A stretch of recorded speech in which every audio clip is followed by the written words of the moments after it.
Hi.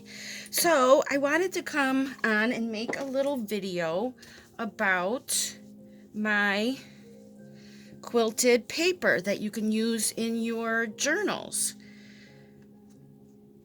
Looks something like this. Just a quick tutorial I want to do for you. So first, you need to pick out some papers, and for this tutorial I picked this as my main paper. So pick a paper that has a bunch of different shades in it and then match other papers to it. So I'm going to choose this paper and this light paper here, and also some music paper. This paper here came from one of the Stamping Tin books, and I like this because it's got a lighter color on the other side, so I can use both sides. So these are the papers we're going to start with. So first thing you want to do is to cut out your paper into 1-inch squares. So I love my little cutter here because from this line, the cutting line, to right here is 1 inch. So it's super easy to measure, and I have a 1-inch piece. So I cut out several of those. Do some music sheets. I love using the music sheet paper.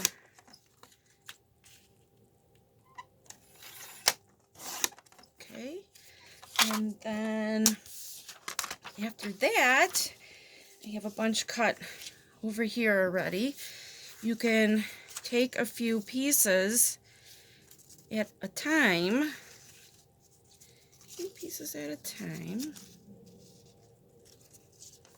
And again, using the measuring, the inch from the cutting part to the edge of your cutting tool, you can quickly make 1-inch pieces like that.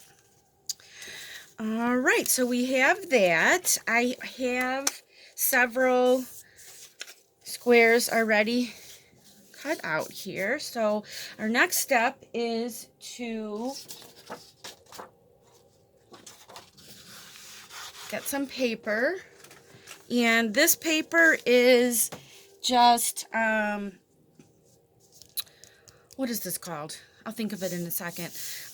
Excuse me. It's soft paper. Oh gosh, what is it called? I'll think of it in a minute. So next step is we want to get our glue stick and just start gluing our squares down randomly. And I'll just start with this one, then I'll pick a dark. And this music paper that I cut, the other side of it has words on it and actually some little pictures. So I can take one of those, and I just kind of watercolor paper. That's what it's called. I like it because it's soft and it sews really nicely. So just randomly gluing pieces down.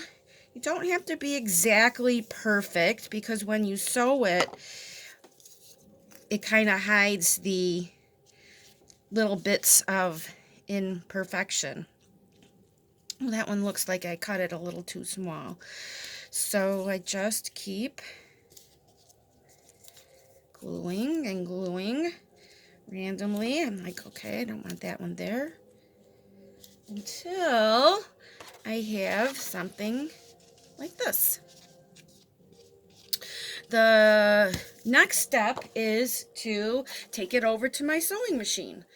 And I set my sewing machine to a zigzag stitch. The width is on 3 and the length is on 2. And I just sew right here and here and here. Let me do a couple of rows for you.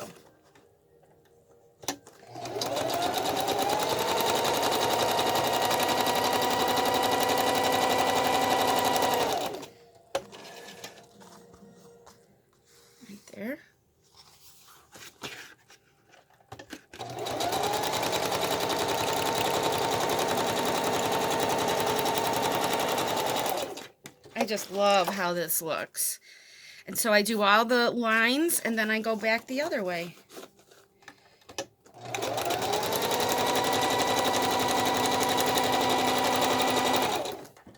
It just really looks cool.